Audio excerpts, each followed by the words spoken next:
Oh, it feels so weird being on this side of the camera. All right, what's up, everybody? We're back with another podcast episode. This episode is obviously the first of the video episodes that I'll be doing, and I'm hopefully going to do them permanently moving forward. I really want to push myself to put out more video content for the podcast and do more podcasts because I really, really enjoy them. So we'll chuck them on YouTube and we'll see how they track along after a couple of years, hopefully. This episode was filmed while I was in Thailand, and it's with a gentleman named James Gallager.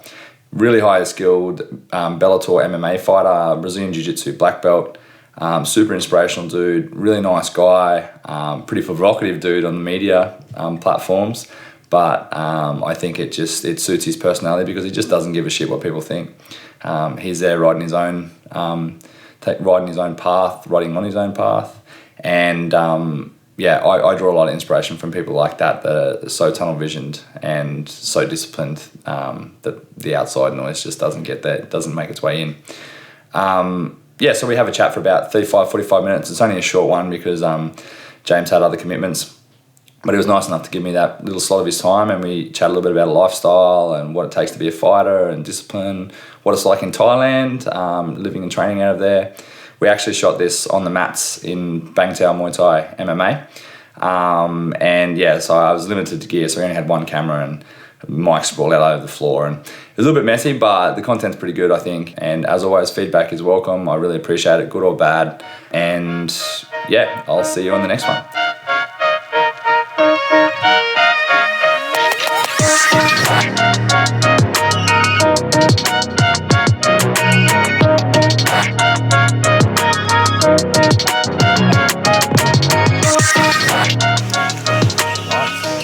Thanks for jumping on, bro. No worries, good to be on.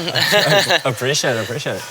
What brings you to Thailand, man? Mainly to train with Frank and George and Brad. So it is in the facility that they've got here, but when I was looking at it, you know what I mean, there's loads of nice facilities everywhere, but there's not too many great coaches in great facilities. Yeah. Do you know what I mean? And then just to have the facility, the coaches, then to be on a tropical place, the sunshine, the beach. Yep. Do you know what I mean? It's kind of a no-brainer to come and prepare for a fight here. Yeah. So it is. So that's mainly why. Yeah. I guess the you can train hard, and then the beach is just there. There's good healthy food, all that sort of shit too, I suppose. Yeah, it's like paradise for fighters, you know what I mean? Because you get up in the morning, you come to the gym, you eat healthy food here, you go train hard, go to the beach, relax, get some sun, come back to the gym, more healthy food, and then it's just the lifestyle that it is here, do you know what I mean? And it's very it's like there's no distractions, there's nothing going on, it's just what you do here, do you know what I mean? So it's a very, very good place to come and train. Yeah, man. I didn't know actually you used to train with or under John Kavanagh back in the day? I didn't know that. So that's where I started, and where I come from is Strabane. So I did that's my hometown where I started. That's where the nickname comes from. Yeah, the Strabanimal. It is, I was training there when I started training when I was 12. And then I had my first amateur fight at 13 against people in their 20s and all this kind of thing. So I met John and stuff through then, through when I was fighting, do you know what I mean? Yep. And then after that, then it was kind of I was a bit young to be fighting, do you know what I mean? So, but I lived 4 hours away from him. So I still kept fighting and stuff. And then after a while, then I quit school. And he was like, well, if you stop fighting, just train, you can come stay with me. So I went live with John for 2-3 years, I think it was, until I was able to get out my own and that kind of thing and start making money and do this kind of thing, do you know what I mean? So John took me in, fucking showed me the way, showed me how to learn, and so it was amazing few years. That's crazy, bro. Fighting at 13, 13 you're not even a teenager, proper teenager, you're still a fucking kid. Yeah. What was that like? You always had that bit of a stink, because you grew up in a sort of a rough sort of neighbourhood sort of thing, hey? You were a bit of, you've got a bit of stink about you. You've got a bit of a stink about you, bro. You didn't care? I just love fighting. I grew up good, you know what I mean? There was always fights and, you know what I mean? There was always fighting and stuff every other week, but Irish lifestyle, bro. Yeah, it's good. I always that's what people always come across with that stigma, do you know what I mean? But life's good, you know what I mean? I had great parents, and I grew up great, you know what I mean? Grew up real good, and then after a while I was just like fighting on the streets and school and stuff like this, but it wasn't like fighting to be bad, it was more because it was fun. Yeah. Do you know what I mean? It was like just, you know what I mean? Yeah. What else the fuck are we going to do? There's nothing to do, do you know what I mean? So it is, so that's like that's why we got into fights more so. Yeah. And then MMA became a thing, and then I just was like, yeah, I want to do that. Do you know what I mean? I already did karate, but karate wasn't violent enough. Yeah. Do you know what I mean? So I wanted to get in there and actually hit people, hurt people, but then there's no my age doing it. So then I was fighting people in 21, 22, you know what I mean? That kind of looked how I'm looking now. Yeah. And I was some little skinny kid. Do you know what I mean? Fuck, that's cool. So it was cool from that. Did what was I gonna say? Like jiu-jitsu, because like you're a like long-term black belt. You've been a black belt for fucking like 3 or 4 years now. Nah, well I feel like I've been at black belt level for that, but I only got my black belt last year. Oh, last year. Yeah, so it is. But I was supposed to get it when, I think after my last fight, which was November 21, I think it was. 2021, I was supposed to get it then. Yep. So it was, and then I had to go back to America and stuff like that, so I just didn't get promoted, and then I went home, and then John, he gave me my black belt. Yeah, So nice. still probably, of all the big fights and fighting Madison Square Garden, doing that there, I don't think there's been a better achievement than receiving my black belt. That's cool, man. Well, did you obviously love jiu-jitsu, but like why? Because it's not like a fighting type of sport, you know. Like, why did you fall in love with it compared to like MMA, or is it always just a part of it? Yeah, it's always just a part of it, but it's kind of like, I know it's not like a fighting sport but it's not the gentle art either. It's fucking brutal. I know it's not. I train and compete. It's fucked. Do you know what I mean? Right. It's when someone's driving their forearm into the side of your face. You know what I mean? It's as good as a smack. So it is. So Yep. yeah, it's not that gentle. Yeah, especially when you start getting that like that high level of man, and you start doing like submission grappling or no time limit shit. Like it gets like. But that's the best. Yeah, endurance you know what I wise, man, it's like. But it's kind of like the endurance, but I feel like that's jiu-jitsu. Yeah. Is where if you do like anything else, that's rule sets. Yeah, it is. Do you know what I mean? Is where it's kind of like, all right, let's touch hands, start on the feet, and let's go. Yeah. What happens? Yeah. Do you know what I mean? Like, 100%. why are we stopping? Like, we're not trying to score points. I'm not trying to do this. I'm trying to wear you down. Yeah. Trying to get a solid position. And people, the thing is, when you get into MMA and stuff as well, it's like, because you only got 5 minutes, but people get into mount. Yeah. Or they get the back, and then it's like, all right, let's go. Yeah. And it's like, 100%. no, I've just been going. Yeah. No, I've got to here. I'm not going nowhere. Yeah. Do you know what I mean? Stay. Like, I'm standing here when he's sitting on top of you, Yep. and I'm going to do very little. Yeah. Do you know what I mean? And I Yep. feel like that's where kind of, even knowing you're passing guard and stuff, and then no time limits kind of things, it's like, all right, I'm in guard. All I'm going to do is keep base. Yeah. I'm not going to get swept. I'm not going to get submitted, Yeah. but I'm not in a rush to get past. Nah, man. Do you know what I It's mean? like it is like a lot like chess. Like it's like a fucking methodical sort of game, man. I reckon that's why I like it so much, because it's like there's no better feeling than being up. Like I'm not super a big lover of point scoring in jiu-jitsu, but like I love being like 12 more points up than nil or nothing, and there's fuck all to go, and you just wear them down and then submit them right at the end, and then you just cook them right Well, until I like an easy submission. Yeah. Do you know what I mean? And it's Yep. kind of like I always do like a lot of guillotines, a lot of rear neck chokes, Yep. and people are like, oh, he's like, no, I mean, he gets it a lot. And it's like, the funny thing is, like when I get a choke, I don't even squeeze, I just hold it. Yeah. Just keep it. Do you know what I mean? That's how I do it. Do you know what I mean? Is where a lot of people emphasize on like grabbing the neck, squeeze it off. It's like, man, just cook them down. Yeah. Do you know what I mean? Wait until they Yep. kind of give you it rather than trying to take it. Yeah. You know what I mean? Like sinking a good knee right in and just staying there like Yeah. floating. It's the best. So it is. That's cool, man. And you've got a fight. You're here prepping for a fight in what, 6 weeks now? Yeah, 6 weeks, August 11th in Sioux Falls, South Dakota. So it's been a while since I've fought. It's been, I guess that's over 2 years, just under 2 years, I think. 2020 was it? Yeah, was that your 2020, last? 21. I think, yeah, if I remember. Yeah, so it is anywhere around that. It's been about 2 years, so just slightly under 2 years. So Yeah, nice. I'm looking forward to stepping back in Fuck there, yeah. man. Yeah, it's Keen? been nice, yeah. Is this one for a belt? Nah, it's not for the belt, yeah. This is when I'm moving back up to featherweight, so it is. So Oh, yeah, putting weight back yeah, on. yeah. So I put on a bit of size again, and I'll just Nice. feel healthier. Yeah. Do you know what I mean? As we're cutting down to 135 all the time, was kind of like I was just shrinking my body every time, not eating. And then the thing is about it is there's not much of a size difference or strength difference. Do you know what I mean? It's just kind of like people, all this, we're just doing it anyway. Do you know what I mean? Where now I feel like I'm fitter, I'm healthier, I'm stronger, I'm just more clear-minded. I'm eating more during training, so now I'm like eating to fuel training. Yeah. You're at a more natural weight for yourself. Yeah. I'm not like kind of eating less to kind of hover around a weight to cut weight. Yeah. Do you know what I mean? So I'm going to like lose a little weight and then cut. Yeah. That's where I'm kind of like losing all this weight, hanging around there, and then doing a big weight cut. Yeah, so you're already fucked before you got to cut the rest of like the water and all that sort of it's shit. Like 2 weight cuts. Do you know what I mean? So Yeah. I'm like just dieting all the way down, and then all right, now I'm going to start water cutting. Do you know what I mean? It's miserable too because you're like your lifestyle ends up being like really strict calorie counts and like. Yeah. I remember doing it like, and obviously nowhere near the level of you, but like I was like weighing cubes of fucking cheese and shit. Yeah. Like. That's how it be. Well, now I'm still doing that, but I'm like weighing lots of food. Not a little bit of food. Do you know what I mean? So when you can get out half a steak and slap it on, do you know what I mean? It's a lot better than slicing a little bit up. And cutting all the fat off everything. Yeah.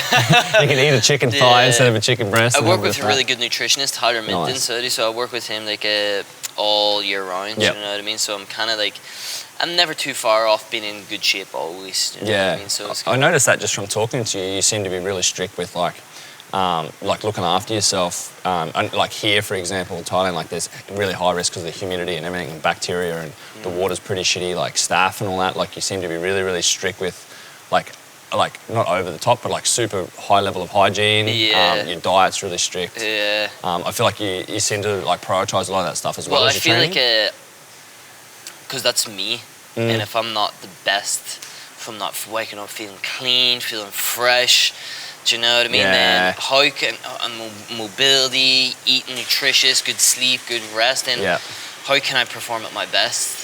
Do you know what I mean? If I'm not waking up an hour early to shower, make sure I've got no fucking skin infections, make sure that I'm clean, nails all cut, like. Yeah. Do you know what I mean? How can you walk in here not feeling like I feel great, I feel amazing. Yeah. You just can't do that. Do you know what I mean? And that's just the. Put you in a good like mental space too. Yeah, and I mean like waking up, fucking making the beds. Yeah. Fucking hell. Yeah, that was that big storm last night. Ripped that fence off, bro. There's like big bits of tin hanging out there. It's fucked up. So it is, but if I don't wake up and feeling fresh, feeling good enough rest, fucking, do you know what I mean? Showering, nice creams and all that, so everyone laughs at me, a little skincare routine. Do you know what I mean? Like, fucking right, do you know what I mean? But then you look at people come in and they're, like, you know what I mean? They're all run down and their fucking skin's all that. And I was like, that's I don't like that. And you've got to roll with those and spar with those people too. No, I don't. I don't. I stay well away from those kind of people. So I stay well away from those people. Nah, that's one thing you gotta choose. Do you know what I mean? Pick and choose. So when do you leave Thailand to go to? Are you going to go straight from Thailand to the States? Yeah. So it is. So. Thankfully, one of my best friends, he lives where I'm fighting at. Oh, awesome. Yeah, so I'm going to go out 2 weeks early because 12-hour time difference. Yep. So I'll head out 15 days beforehand. Get through all that jet lag period and all that sort of shit. So it'll take me 12 days. So it is because it takes 1 hour per day for every hour of time difference. So it is, so I will head out there 14, 15 days beforehand. So I'll have 12 days to get adjusted and then have fight week then. Do you know what I mean? Get myself going. Nice. Do a bit of media, have a bit of fun, get the vibes going, get up, you know what I mean? So first few weeks just get rid of jet lag, feel good. Once you get all that done, then it's party time, as they say. That's good, man, that's good. And Bellator, like, they've had you for years now, man. Like, what, 2015 or 2016 or something? Yeah, I was 18 years old. I got signed to Bellator. I'm 26 now, so I've been there a long time, bro. Bellator's it's been amazing, bro. They seem like they've been really, really good to you. And I've loved watching Bellator. Like I've always enjoyed Bellator from when it sort of started. I'd even be like safe to say, like a lot of the UFC cards, like the Bellator cards, I prefer over them. And they're starting to get like a lot more fighters in their roster and a lot more like regular, like high level guys fighting and stuff. Like I love like Lovato and stuff. When I've fought the same cars him a few times. I noticed. It's funny because when I was a kid doing jiu-jitsu, like he would have been like, I used to buy his books. Like I've got his books and fucking DVDs and all stuff. Do you know what I mean? Like in the house, you know what I mean? It's like funny when his headquarters DVD series. Yeah, I've got it at home. I still watch it. I literally still watch it. So I just buying it off eBay when I was like talking 13 or whatever. It's funny, do you know what I mean? And then to be on the same card as those guys and Yeah, man, it's a bit weird, you know what I mean, sometimes, but Yep. but that's just where I'm at. Where are you at mentally? Like, like some people, like some fighters treat it as like a business and entertainment sort of industry where they're just there for the money and to entertain and take the purse, and the fighting's like, yeah, like they're good fighters and they put the time in and all that sort of stuff. But then there's other guys that are like, who, like Cowboy, like who are there they just love getting in a stink, and they'll take any card, any fight, whenever. Yeah. So those people are quite average, I feel. Yeah. Not average. Cowboy's one of the best fighters in the world, but they're kind of like getting good at everything. It's like where you got to put your mind in so many different places. Yeah. Okay. Mentally, you got to be everywhere. Yeah. So where are you at with that? Like Everywhere. how do you find to?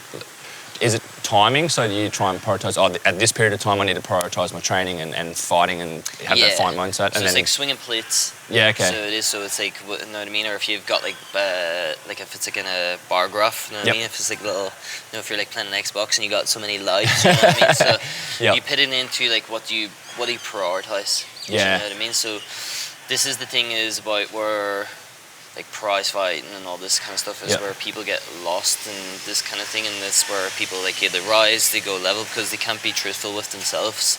It's one of the most hardest things to do is like where am I bad at this? Am I good at this? And you think you're a lot better at a lot of things that you're not that good at. Yeah, okay, I do know what you mean. And what's that like for you personally? Like how do you see yourself with that? Man, I just love doing it all. Yep. Do you know what I mean? So I want to be the best at it all. So for me, it's not a hard thing to come to the reality of not being that good at something. Because I've never been like, growing up and stuff, do you know what I mean? I've never been the most athletic person, or do you know what I mean? Like I was always like, I was athletic, but when I was a kid, I was like, fuck it, do you know what I mean? And stuff. I wasn't like most athletic, but it's kind of like, I'm very good at doing what it takes. Yeah, okay. Do you know what I mean? So I can very like look at myself in the mirror and go, I need to work on this. And whether that's my mentality, whether it's my keep yourself accountable. Wrestling, whether it's my jiu-jitsu, whether it's my striking, it's cardio.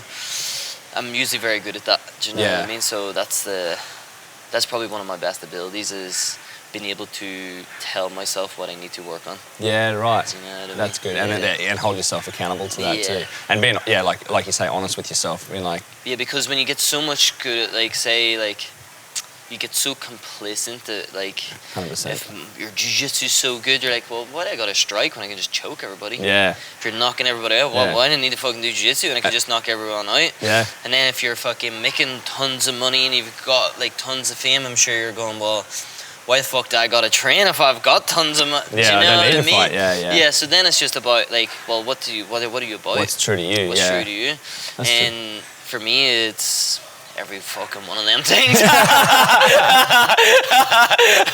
So it's not too hard to keep it all rolling, do you know what I mean? I want all the money, I want to become the best, I want to become the most humble, cocky, switched on person there is. I want to do it all, bro, do you know what I mean? So yeah, so you just gotta work on it, do you know what I mean? Because it's physically impossible to do it all. But I'm gonna come fucking close. Yeah, do you know what I mean? It's definitely a massive sacrifice. Like fighting in general is a massive sacrifice. But then you get to your level where you're like, so it's like, is it a sacrifice or is this me? Yeah.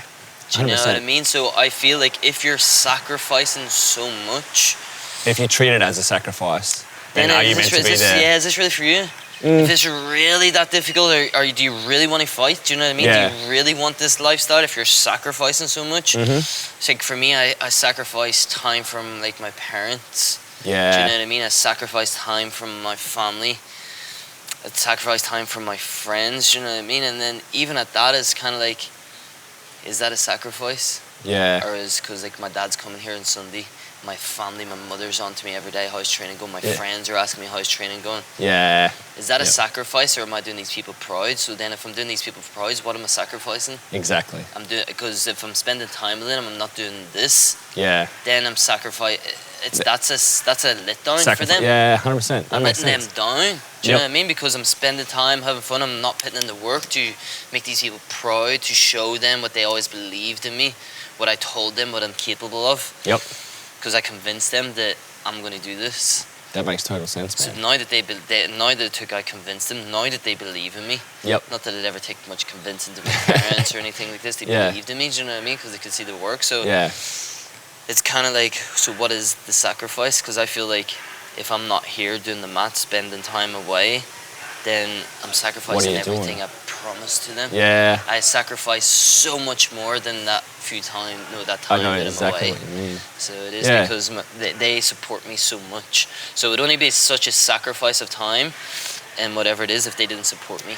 And that makes total sense. That I've got like such good family, such good friends, such a good support system of people that believe in me and support me and make me feel that you're meant to be here. That I'm meant to be here, away from all that, away from doing normal things. It's your purpose. It's my purpose. Do you know what I mean? Man. And they make me believe that it is and remind me that that's what I'm supposed to do. Yeah. Do you know what I mean? How do you find like I have like mindset stuff with like discipline and motivation? Like I reckon like with what I do, pursuing like media and business, like there's days where I don't feel motivated at all. But I still do what I need to do because of discipline. I'm like, I don't reason with myself. I don't negotiate. I say like, I get up, I need to do this, regardless of whether I feel like doing it or not. I need to do it. Yeah. Do you find that is exactly the same in your game? 100%. That's the thing. It's like, I'm living the dream, but shit sucks. Like, it's not like all, like, do you know what I mean? Yeah, but even on them days that it sucks, like, it's the best thing ever. Yeah. I need to seek suffering and things that suck for life to be good. Yeah, well, then you know how bad the bads are, so you can actually see how good the good is. Like, but I disagree with that because do you? Yeah, because when you get good at doing stuff that sucks, things are good. Always. That's a good way of looking at it. That's a good way of looking at it. Do you know what I mean? That's it's cool. like, do you know what I mean? So it's like someone know that they don't like fucking doing, I don't know, like dieting or something like this. So if I can just convince my mind to just get good at that. Yeah. Do you know what I mean? That doesn't mean that it doesn't suck, but I know that I can't be broken. Yeah. Off that playing field. Yep. Do you know what I mean? Like just different kind of things. It's like I seek that discomfort. Yep. That it frees up your life. Because if something's so hard that like, I gotta go running today, and you're waking up and oh fuck's sake, and you get it done anyway, and it's like, well, if you just get good at doing that, I'm going running today.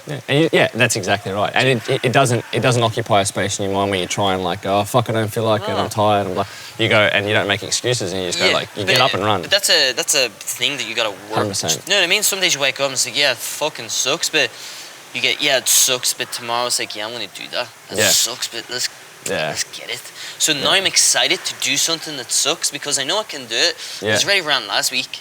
Yeah. Do you know what I mean? I got up on a fucking 5 a.m. on a Sunday morning to go running or whatever it is that you're fucking put your mind to doing. Yeah. But you get up and do it, but then the next week you're going, that sucks, but I want to get that time this week. Yeah. I want to beat that time. Yep. I'm going to do this. So then it's not, then after a while it's like, I can't wait for Sunday morning to get up and beat that time. Do you know what I'm saying? And that's because now you're comfortable. You create that momentum too through consistency. You're getting comfortable being uncomfortable. Yeah. Yep. And that's what it is. So then once you get that, then you got to go find something else. So this is where I'm getting at. You know, people and they're fighting, they get good at jiu-jitsu, they're making money, they're doing this and they're doing that. So this is back to that. It's like, because you get comfortable doing that. So it's easy. It's easy. It's easy for me to go in and just fucking do right and get someone's back and choke because that's what I'm best at. Yeah. That's what I'm comfortable at. People are like, you know what I mean? How come you don't get gassed out fucking on someone's back? It's because it's meant like to be waking there. up in the morning, do you know what I mean? That's what it's like for me. Yeah. So you gotta make every aspect of your life like that, and that's what I've kind of do, like coming here. Do you know what I mean? It's like, you got just walking into a new gym on my own, just coming on. It's like, it's kind of uncomfortable for a lot of high-level athletes to come out of their comfort zone. But that's where I thrive. That's where I do. It's like now when I go to America to fight, I just walk up, shoot up there and fight. Yeah. It's like I'm here. Yeah. That's where I thrive. Do you know what I mean? I thrive in that where everyone else is feeling, this is tense. Do you know what I mean? Yeah. I'll be sitting back with my arms crossed, going, I feel great. I'm meant to be here. I'm going to go today. Yeah. Like, let's go. So you're sort of leaning into those difficult situations that sort of make I seek uncomfortable. You should. I'm the same. Yeah. I'm big on I take risks and stuff like smart risks, but I'd lean into a risky scenario rather than sit back and be comfortable with where I'm at. Yeah, because the thing about it is it's very easy to it's easy to fix problems. Fixing problems isn't that difficult to do, and it's actually why you have a purpose to do this, because you want to fix things and you want to get things right, and that's what keeps you interested in things. But being able to seek like to seek uncomfortability. That's the hard part. Yep. Do you know what I mean? But when you feel it just creates problems for you that you gotta fix. 100%. So it's like, why is people so nervous about getting into that uncomfortability where all that gives you is like happiness, because whether it goes good or it goes bad, it gives you a list of problems. And you can learn from it. Did you too. learn from it? Yeah. So it's actually, if you win or lose, it's not like, or as win or learn, do you know what I mean, kind of thing. It's not like, there's no difference. Nah. Because this is one of the things that I've done it good and I've done it bad and I've learned from it, is that sometimes when you win like back-to-back consecutively, you're on top of the world, is if you can go and find out like all like the bad things you did and all the good things, work on all the bad things and just celebrate the good ones a little bit, not too much. Is where sometimes like when you do it and you're like, yeah, I'm top of the world, I'm this and that, then you've stopped seeking, see that you forgot about, oh yeah, I escaped that move, but I could have done better. 100%. But you didn't, it doesn't matter, I won. Yeah. Do you know what I mean? So if you can learn from wins, that's like when you go to that championship level. Yeah. Do you know what I My old man was always like that with, like, I used to hate it when I was a kid, going through like all different sorts of sports and stuff. He always used to tell me what I did wrong. Yeah. He would like give you praise for winning a game or beating that person in a match or whatever, but he'd always like pick out the things that you did incorrectly. Yeah. But what it did for me was like, right, I'll show you, you old motherfucker, like, you old bastard, I'm gonna, you won't be able to say that to me next time. Again, and it motivated me to really push and like improve. Yeah. But at the time I hated it. I thought he was like being like an asshole. You see, it's where I'm the opposite of that. Yeah. If I get pushed, and that's one thing, like my parents stuff, they support my career so much, but if I don't want to go train, they won't make me go train. I won't have to, because that's not, I'm kind of more like, if you're like, do that, I'll probably like, the fuck out of here, I'm not doing that. Tell me what to do. Yeah, do you know what I mean? But I like kind of like sitting back and analysing and like looking at it like, I don't have to do this, but this is not good and that's not going to change. Yeah. If I don't. Do you know what I mean? And that's but then it's kind of like, and then when it doesn't go right, it's like kind of like, well, that's okay. Like, then that's one of the biggest things that my parents have always like shown me. It's like, there's never a big failure. Yeah. Do you know what I mean? It's never, it's always big enough to have that burn inside you, but never big enough to, like, do you know what I mean? You shouldn't get down too much. If you get down, it fuels you enough to get back in and fix it, but never enough to affect your life. Nah. Do you know what I mean? Nothing to keep you up at night, nothing to sleep in. Life's good. It is, man. Life's good, you know what I mean? And that's the thing, and it's like, over the last few years, I've had a few big losses in life in general, and just fucking in fights, and like, when you look back at it, man, it's those lessons and how life is, and probably some of the worst days that you, at the time, feels the worst thing ever. Yeah, bro. But it's not that bad. Nah, it's not. Like, in the grand scheme. People are so much worse than me. Bro. Do you know what I mean? And it's like, what? Because you got this, there's someone takes this from you, someone does this to you, and it's kind of like, oh, well.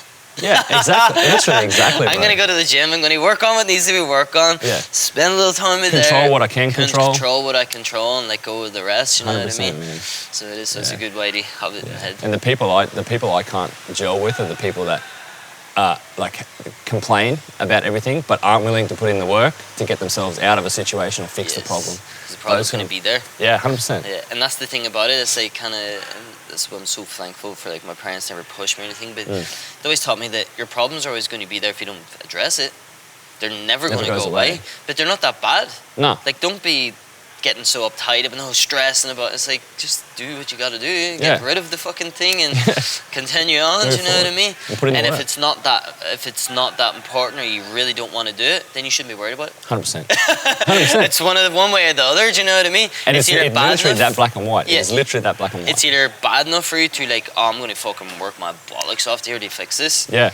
And you're going to do that with pride, or else you're going to go, fuck you, man, I'm not doing fucking nothing. I'm going to sit here on the couch, you know what I mean? 100%. You can have those problems all you want. So that's where you have to be with it. That's it, yeah. That's the best mindset or mentality to have around it, I reckon. Yeah. So what's next for you, bro? So, like, obviously you got your fights and stuff, and long term, what are you looking to achieve? Like, obviously belts and like championship status, but your career, like, where do you see that 5 or 10 years from now? Like, where do you want to get to?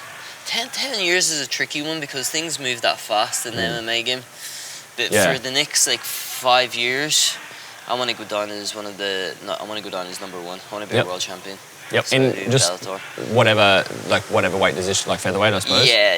Yep. So I'm going up to featherweight now for this one, and I'd say I'll make a run for the belt. So over the next 2 to 3 years. Nice. So if you win this match, where does that put you? In the rankings? It doesn't. I don't think it'll rank me, but none of us are ranked at the minute. So I was ranked number 6 at number 7 at bantamweight. Yep. But now I'm moving up to featherweight, so I'm no longer ranked in that weight class. So I'll fight this guy, probably get someone then maybe in the top 15 after that, and then maybe make start a run. the title run. Yeah, maybe start a title run after that. So I'd say 2 or 3 fights. I'd like 3 fights within the next 6 months. Yeah, shit. Yeah, so I would have liked this one at the end of the year, and one at maybe February. Keep that time. momentum. Yeah, keep that.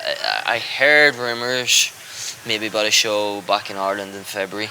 So yeah, okay. So maybe have one here, have one in the States now in August. Yep. One at the end of the year, maybe a nice little one before Christmas time.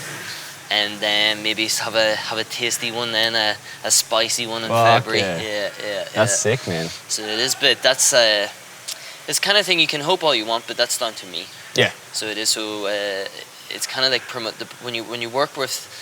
It's a funny thing though. People like they always say like, oh, promotions, and it's like this and it's like that, and like politics and all, but it's not really. You write your own picture. Do you know what I mean? If I come out here now and I starch these next 2 guys, I create enough attention to this thing, I'm next in line to get that. Quick. It moves you quick. Yeah. And it's with people like are like, oh, you can like talk your way in or you can fight your way in. You can't really. No. Do you know what I mean? It's statistics are statistics and data is data. If I walk out there and blitz this guy and create enough attention to that, well then that you're next. Yeah. Do you know what I mean? If I go out there and blitz this guy and there's no noise about it, no one's interested in it, I'm not really next. No. Do you know what I mean? If I go out there and I don't blitz this guy, create enough noise and do this, well, you're still not really next. Exactly. Do you know what I mean? Exactly. And that's the thing is like and that's what I love about Bellator, and there's such good relationships, and that's basically what they tell me as well. And you speak to Mike Kyoga and stuff like this, like you got to show up, you got to fight, and you got to win, and you got to create enough noise, you got to create enough tension, you got to create enough hype, you got to create enough draw. Yeah. And draw's not creating noise and people like, oh, looking at you. A draw's like, oh, what's he doing there? Yeah. How did he take that guy's back? How did he choke him like that? And then they're looking at you and have you got it? Yeah. Are you a likable guy? Are you a dislikable guy? And that doesn't mean you have to be likable. No. Do you know what I mean? It has to be something about you. Yep. Do you know what I mean? And that people that are stoic have something about them. People that are crazy have something about them. Yeah. Do you know what I mean? And it's just kind of, what have you got? Yeah. Do you know what I mean? Building an image, I guess. Yeah. Yeah. And now you gotta paint your picture. Yeah. And if your picture's well enough painted, and cement it too. And that's it. Yeah, and cement it in the situation so where like down the track you've got enough, or you call it fame or whatever you want to call it, that you can like influence situations. But that has to come for, you have to have backing. So you have to, influence is not enough. No. You gotta have a couple of first round finishes, gotta have outstanding performances to back this influence. Yeah. Because you need data to back influence. Influence is not enough. I go, I got 20,000 people fucking wants to see me fight, and it's like, yeah, but if you're gonna go out here and get starched and get your head punched in, do you know what I'm saying? It's not really. So that's where it all swinging roundabouts come in, is keep all the plates spinning. You have to do it all. So what one needs, do you know what I mean? So that's the name of the game. Hard work, bro. Hard work. All right, man. I better let you go and get your fucking... One, bro. Thanks very much. I appreciate it. It's good I appreciate to be the time, man. Nah, no worries, bro. No worries. Sounds good. We go and get on, jump on that date with your lady boy. Perfect timing. Which one? All right, we're out.